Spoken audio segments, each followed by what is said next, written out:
Le picó una garrapata a su mascota.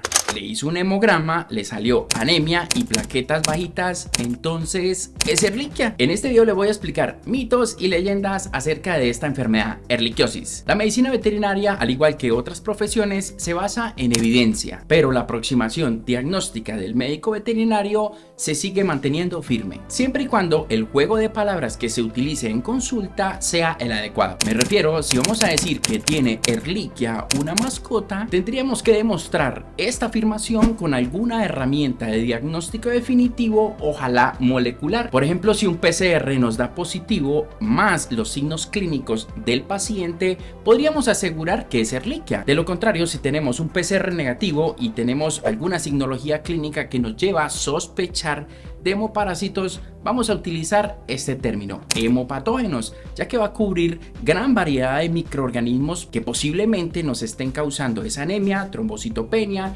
decaimiento o incluso mucosas pálidas. Ahora bien, si no utilizamos una herramienta como PCR, sino que usamos un extendido de sangre periférica y dice se observan estructuras compatibles con Ehrlichia, allí nosotros no podemos cerrar los ojos 100% y decir que es Ehrlichia. Tenemos que pasar a una prueba confirmatoria, ya que esto es una prueba de subjetividad, es decir, lo que está viendo el microscopista bajo sus lentes es una sospecha de una mórula de Ehrlichia, mas no está confirmando la presencia de ese patógeno. Entre tanto, si escogemos hacer un test rápido de detección de anticuerpos contra Ehrlichia, simplemente si nos da positivo, estamos diciendo que el paciente tuvo contacto con el vector, es decir, con la garrapata, más no enfermedad, porque tendríamos que hacer una seroconversión, que en términos generales es hacer una inmunofluorescencia que es cuantitativa. Esto es un tema bastante complejo, ya que existen herramientas como la PCR en la cual me indica si el paciente es positivo o negativo al momento de la infección. Y aquí quiero resaltar, una garrapata puede transmitir hasta 108 géneros bacterianos. Es decir, en una PCR nosotros simplemente estamos descartando el género Ehrlichia, Anaplasma, que son bacterias, Hepatozoon y Babesia son parásitos. Estamos dejando por fuera 106 géneros bacterianos. Por eso es muy importante conocer el ciclo biológico del parásito o de la bacteria dentro de la garrapata y dentro del paciente. Por aquí les dejo un video para que miren el ciclo biológico de una garrapata. ¿Por qué en ciudades más cálidas hay más oviposición y en ciudades más frías menos oviposición? Ahora bien, gracias al uso preventivo de los ectoparasitías por parte de los propietarios de mascotas, hoy en día es casi imposible encontrar un perro de casa como tal con garrapatas o pulgas, a diferencia de un perro en condición de calle, el cual sí puede tener muchas garrapatas y muchas pulgas, pero mucho cuidado, porque ese paciente puede tener muchos anticuerpos de protección contra la Ehrlichia. Sin embargo, un factor muy importante a tener en cuenta es el estado inmunológico del paciente, el cual puede estar decaído y en este caso una picadura de una garrapata podría llegar a reinfectar este paciente. A diferencia de un estado inmunológico lo suficientemente activo, a esa mascota no le va a volver a dar Ehrlichia, eso se lo puedo asegurar. Y esto que acabo de mencionar lo explico en este video que le dejo por aquí arriba, en donde demuestro cómo se forman estos anticuerpos y por qué podríamos llegar a tener un PCR negativo, pero un paciente con signos clínicos. Por otra parte, varias investigaciones revelan que la prevalencia molecular, que es muy diferente a la prevalencia basada en anticuerpos, es extremadamente baja. ¿Qué quiere decir eso? Que si yo en anticuerpos tengo una prevalencia de un 40% en una ciudad, yo paso ese número a molecular y vendría siendo un 20 o un 15%. Por lo que le explicaba de los contactos, es decir, estos pacientes que están expuestos al factor de riesgo, es muy probable que tengan anticuerpos todo el tiempo arriba. Es decir, mi prueba rápida me da falso positivo de manera constante. Ahora, si hablamos de una prevalencia basada en reportes de microscopía, vamos a tener un número extremadamente bajo que no va a superar un 15% de probabilidades de encontrar una Ehrlichia, ya que esta generalmente es muy difícil de encontrarla dentro de los leucocitos. Esto hace que se dificulte la forma de hacer diagnóstico, dando lugar a las pruebas moleculares que nos ayudan a detectar desde una bacteria, una copia de Ehrlichia. Así que no se molesten si su laboratorio veterinario no les reporta muchas Ehrlichias en los extendidos. Es decir, mi consejo es que incluso ni siquiera la busquen allí. es muy poco probable encontrarla en un extendido.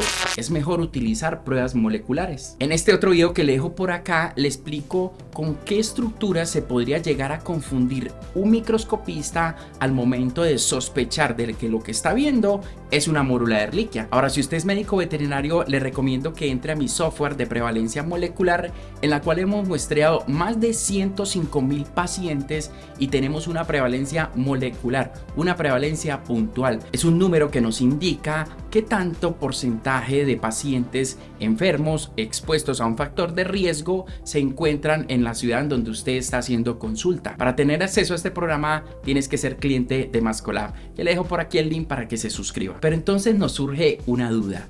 ¿Por qué el profesor en la universidad nos decía que leucocitos bajos, anemia, trombocitopenia era Ehrlichia? Básicamente esto sucedió porque los profesores se basaban en literatura que estaba publicada en libros muy antiguos, en donde al momento de la publicación no existían las pruebas moleculares como hoy en día están disponibles y están a la mano de los centros veterinarios. Para entonces existía lo que es la microscopía, que era sospecha de cierto microorganismo, y existían las pruebas rápidas, las cuales simplemente me están detectando anticuerpos, no me están diciendo que mi paciente está enfermo. Entonces, al momento de llegar las pruebas moleculares, muchos de estos paradigmas que se creían que eran positivos, pues se cayeron.